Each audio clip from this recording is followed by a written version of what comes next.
Hey Waffle Gang, I do hope you're well. My name is Mark and today we're checking out some more relationship stories, and if you do love a Reddit story, why not consider hitting that like, subscribe, maybe that notification bell too, and let's crack on with today's first story.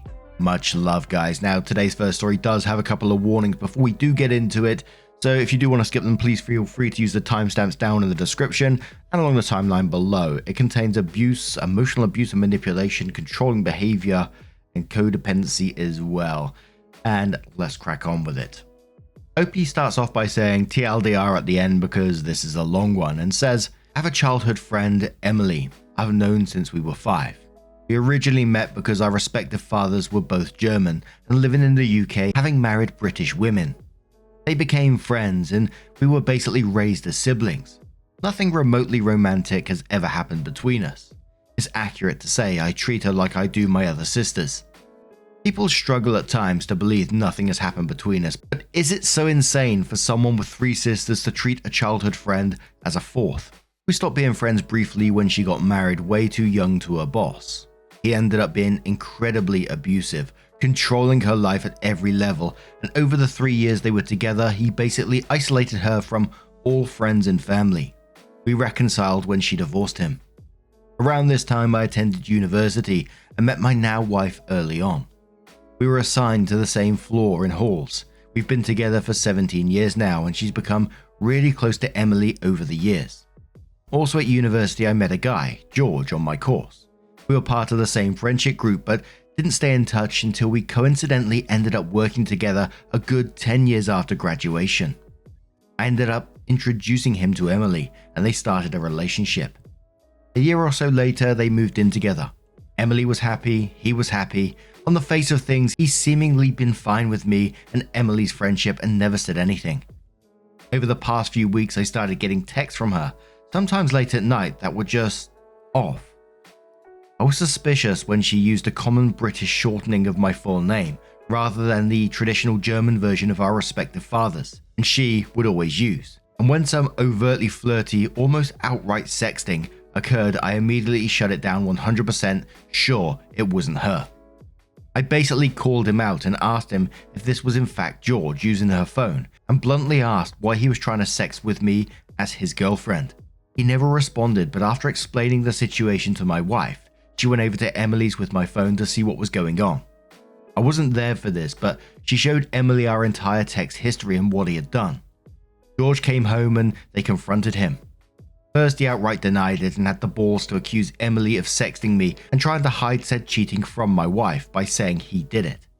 Emily just left with my wife to come stay with us after this because there wasn't any reasoning with him. The morning after, he called and begged her to come home. He was crying and threw himself at her feet, claiming he did it out of jealousy.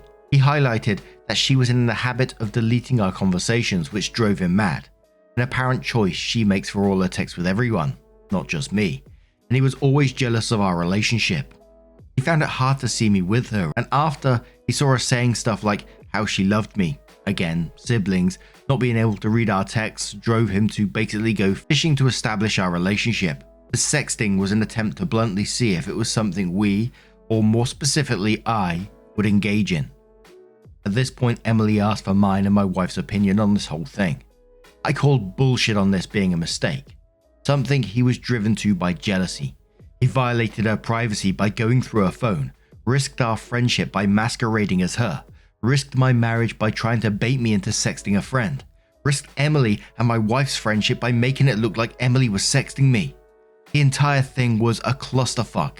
I didn't outright say she should leave him, but I highlighted how dishonest this whole thing was. She eventually went back home and I didn't hear anything for a few days. Emily eventually revealed to my wife that she had functionally forgiven him.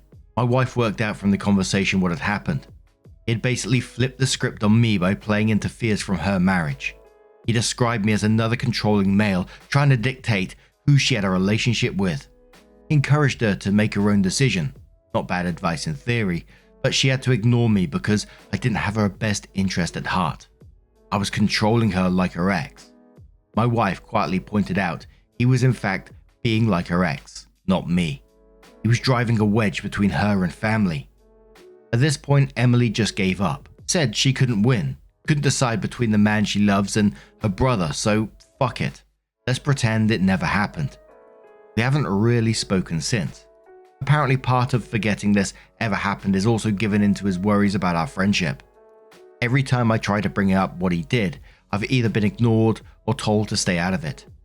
Honestly, this pisses me off that he's gotten exactly what he wanted. He stopped us talking. I know I can't force her to break up with him, but it's seemingly a catch-22. I can't push her to make a decision about what he did whilst he's got her convinced I'm controlling her. I rarely see George at work and he's rightly kept the fuck away from me. I was tempted to bring my sisters into this clusterfuck, tell them what happened. They love her like a sister too, and see if they can talk some sense into Emily, but that's somewhat manipulative too. So any advice here? Let shitty sleeping dogs lie? Try to get her to deal with what he did rather than sweeping it under the rug. Now, I have my own thoughts on this, but when I scroll down, the top comment on this one pretty much says something similar, so I don't want to take away from that comment, but I will give my opinion after. Danzy Relationship says, well, it's obvious Emily has an emotionally abusive boyfriend. Accusing her of cheating and isolating her from her friends are classic symptoms of emotional abuse. As you pointed out, the sad thing is that she has accepted the situation and is doing exactly what he wanted, which was to break the two of you up. Let's face it, Emily has two choices: break up with her boyfriend or go along with what he wants for the sake of the relationship. She's chosen the relationship, at least until her boyfriend does something else even more abusive to her. I understand that you feel sad about losing your childhood friend, but you have to accept it for the time being. Don't try to interfere in their relationship and don't involve your sisters. The only thing you can hope for is that Emily will finally see what George is really like and dump him, but that may take some time. Just try to hang in there. And my thoughts were very, very similar. Like, it's really sad that you're seeing your friend go through this and you want to get him out of that situation as soon as possible, because like that comment said, that they're being isolated from their friends and family, etc., manipulated into thinking that you're the one trying to break them up.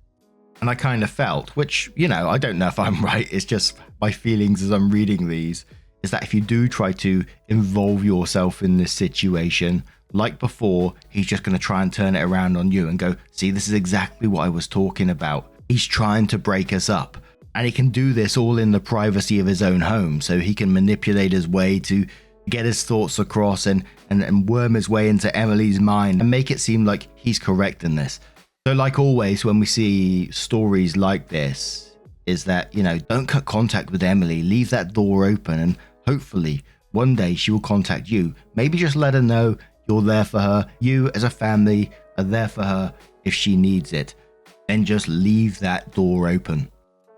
But Sleepy says, in my opinion, no one is going to talk her into coming to her senses. You say that she was in a marriage already where she was abused and you didn't talk again until they got a divorce.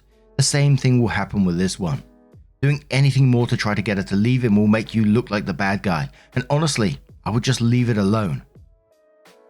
Viryu says her deleting all her texts is a common thing with victims of abuse, that she probably picked up after her abusive former marriage. Please don't resent your friend. Years with abuse normalize that shit. I think the best thing is maybe that you ignore what happened and see if you can still have some time and conversations together. Now, I actually would contact your sisters, but not in that way. I'd simply ask them to check up in a friendly way on Emily, since you might not be able to in the future. And a deleted user says, in domestic violence work, we sometimes say victims know their abusers best. It's not to say that they recognize they're being abused, but they're managing their relationship as best as they can to maintain stability, happiness, or survival. You can't force her to take a course of action that makes you happy, but you can reach out to her to reinforce that you respect her choices and will be there when she needs you. This would empower her and let her know she still has a support network. If she ever plans to leave, and when she's ready, she will, and knowing that she has support beyond her home life has a big emotional impact. So Opie comes in with her first update and says, so I followed the general advice of just leaving the entire situation alone. I agree, any interference from me or my family would be manipulative and controlling, albeit well-meaning. So I haven't really spoken to Emily since slightly before Christmas, but her mother contacted me a little after New Year to ask if I knew what was going on with her. Emily's cousin back in Germany had contacted her mother saying she had turned up on her doorstep having flown in from the UK on the 4th after apparently breaking up with George. According to her mother, Emily had come back to our hometown for the holidays. She brought George at some point and they ran into her ex-husband at the pub. For context, we grew up in a tiny village in the arse end of nowhere. There's literally nothing to our village but a pub, a post office, and a small supermarket. Her ex still lives where we grew up. So this is all information relayed to me via Emily's mother, but apparently at some point George approached Emily's ex-husband and asked for some advice. George is familiar with the story of their relationship and know how controlling he was and why they divorced. Somewhat to her ex-husband's credit, he apparently refused to answer any questions and quietly approached Emily's mother to relay what he had asked.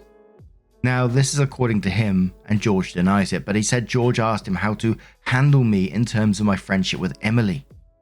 I've no idea what Emily's ex-husband's motivation was here, but they've been divorced for a decade now, and he hasn't contacted her in this time, so I'm inclined to believe it wasn't further attempts at interfering with her life.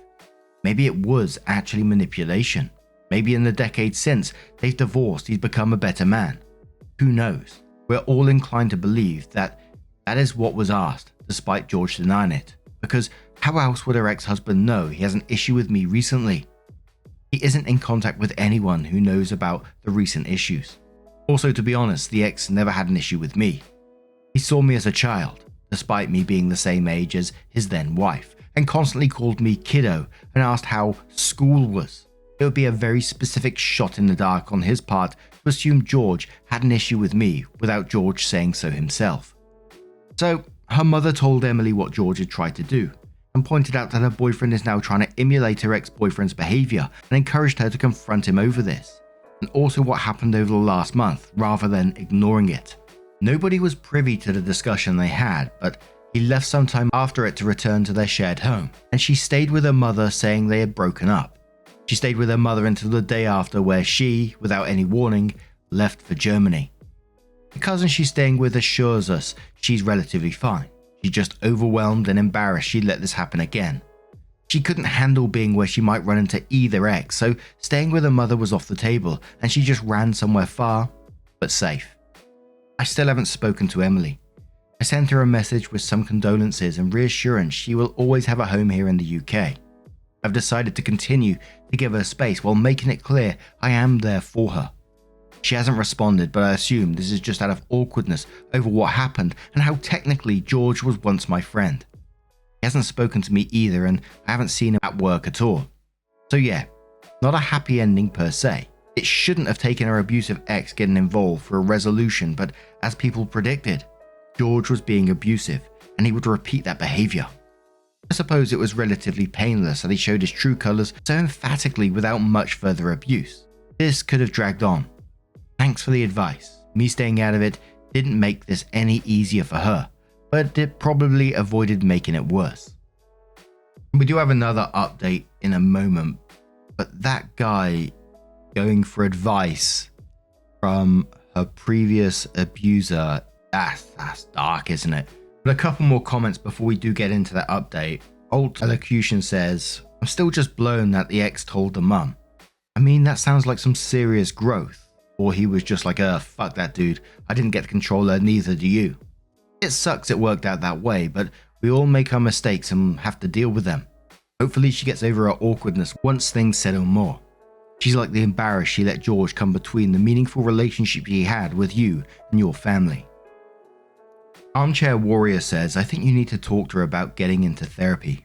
Repeatedly moving too fast with abusive pricks is probably something she needs professional help with avoiding and identifying these situations. Pretty sure she has a very, very low self-esteem and a poop opinion of herself if she ends up in these situations. But other than that, I think what you're doing is good. However, I think you need to talk to her about the nature of your friendship.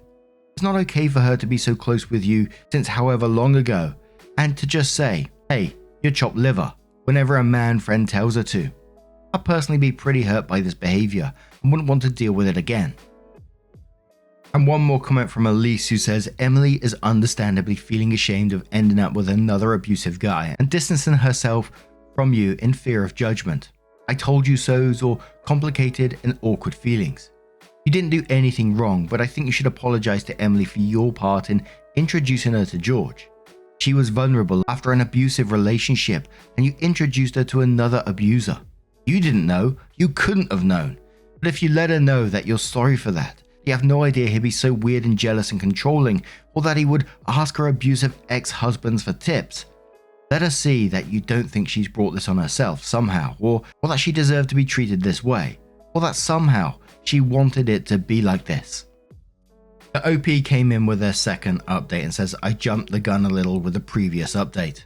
And looking back, I hadn't actually spoken to Emily, and it was all secondhand information. TLDR of everything so far is my childhood friend Emily, then boyfriend George, sexted me to try and see if anything was going on between us. After being confronted, he approached her abusive ex-husband and she left him, realizing twice now she's fallen for abusive men. Given this whole thing has now been entirely sorted in the 3 months since it happened, I thought I'd actually give an actual full resolution. So Emily came back to the UK just before the country was locked down and moved in with us reluctantly. We grabbed some beers and played Divinity 2, whilst we hashed out exactly what went down from her perspective. I apologised for going behind her back and speaking to her mother about it all. Situations like this are never helped by information being relayed through other people, and I asked if she wanted to go through it all start to finish.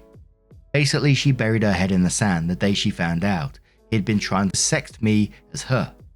It was just too much. She couldn't win. She either lost the man she loved and the lifestyle she had, or lost her brother. I assured her she'd never lose me, but she revealed she low-key hated the fact she let herself be taken advantage of like this twice and couldn't face me not having listened to my advice. She also mentioned that breaking up with him would inevitably land her on my doorstep for support, and that made her feel bad also, hence escaping to Germany and not talking to me about this. This went deeper and she opened up about her insecurities, how she regretted never going to university, instead marrying her abusive ex-husband, and how she feels like an accessory to other people's happiness. She saw me and my wife, a power couple as she put it, and just felt so small by comparison. She did love George, but leaving him would leave her with functionally nothing again, and she couldn't handle that. We talked about this a lot. I revealed I'm aware my support of her could be a problem. I was feeling like I had made their relationship awkward by being so involved in her life. It might have been hard for George feeling like her boyfriend whilst I was there picking up her tabs, doing the DIY and basically acting like a father coddling his child. I asked if my, with retrospection, financial support of her tied into this feeling of inadequacy. Like I was dragging her along for my ride, and she said it was a problem. She felt trapped when the relationship ended because she had no independence or true control. Whilst I would never use my position to control her, she would still be living by someone else's good graces. She felt she needed to stand on her own 2 feet, be her own woman rather than relying on a man, no matter how much she loved and trusted him. That way her decisions would be her own, rather than under some level of duress. In the same way a child wants independence from her parents, she feels she finally needs independence from me. So we came up with a game plan. Now the lockdown has obviously made this harder. She is still living with me and my wife currently, but the plan is she's going back into education. She was capable of attending university, had the qualifications, but decided not to due to marriage. My financial security was really born of an inheritance I had after my father died. Life insurance. I used to not have to worry about rent during my extended time in education and early career. I bought a small flat with it I still own. I decided to pay it forward and put her in a similar situation by letting her use my flat, which is currently unoccupied because it's only been rented to students due to its proximity to 2 universities. Yes, this is me financially supporting her, but in a strictly limited way. No more covering errand bills, paying for holidays, or footing the bill when we socialize. She will not pay rent, but she will cover all bills on the flat, and she moves out the moment she's in work. She didn't love the idea of me owning her home, but I called it my last act as that guy in her life. The pseudo brother, father / sugar daddy / best friend. After this, we'll just be independent siblings and best friends. She will be moving soon. We'll need her room after all, since my wife is now 5 months pregnant. Turns out she's been pregnant since late December, and all this started. As for George, he swears up and down he never asked the ex-husband to handle me. He claims he asked how to be fine with me. It wasn't seeking advice how to deal with me. It was seeking advice how to be fine with me the way her ex-husband was. Could be true, who knows. It's irrelevant ultimately. Though we recently found out George moved a girlfriend into the house him and Emily used to share, and here's the kicker. It's a long-time friend. Emily is fairly certain he never cheated on her, but she laughed out loud when she found out he's romantically living together with a longtime friend 3 months after the breakup. The dude's insecurity was likely born of his own feelings for a friend. He was getting close with a girl he was friends with, so he projected that onto me and Emily. Edit. Just to clarify, because this paints a picture I don't intend. I don't pay all of Emily's bills, nor for her stuff and holidays. She doesn't want independence from me specifically. She wants independence full stop. She went from her parents to her now ex-husband and then spent about a decade living paycheck to paycheck before meeting George and living largely off his money. She has no real qualifications and her current line of work has limited prospects. The things I do for her come in two categories, and the lack of clarity between the one-offs and the consistent things made it look like I pay for her entire world. Firstly, there's the trivial stuff I do consistently that I'm stopping as a massive overreaction to George. Logically, it's fine that a brother and his wife do these things for his sister, but they weirdly make her uncomfortable, and it's obviously made her ex uncomfortable. Stuff like I've done the odd bit of DIY, specifically fixing a vacuum, which isn't insane given I work in R&D for a vacuum brand, and I pay for her drinks and stuff if we socialize. I'm stopping all that trivial levels of support largely at her request to ease her discomfort at being subsidized by me. It's a pride thing. This might also help with any jealous boyfriends wrongly assuming because I pay for a cinema ticket along with my wife was secretly Mormon. The second category were the big one-off things like paying that bill or buying plane tickets. Things I did in a crisis and/or out of extreme generosity once. She wants to be able to be safe during shit like COVID without needing to live with me.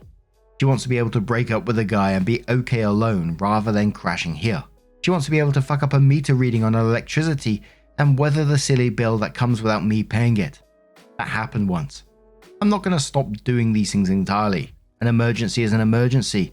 We won't let her come to any harm. But instead, we're going to try and make it that she doesn't need me to do these things via an education and hopefully a better job. So yeah, I don't pay for her entire life. I just muddled some big things I've done in an emergency in with some trivial brotherly support. And that was the last post from the OP. But now I'm going to turn this one to you guys. What do you guys make of this situation? A lot of people still suggesting therapy, etc., etc. But what do you think? Let us know your thoughts down in the comments below. And just a huge thank you from the bottom of my heart for getting involved in today's stories. Your love, your support, your time always means the absolute world to me. So thank you so much, and hopefully I'll see you in the next one. Take care and much love.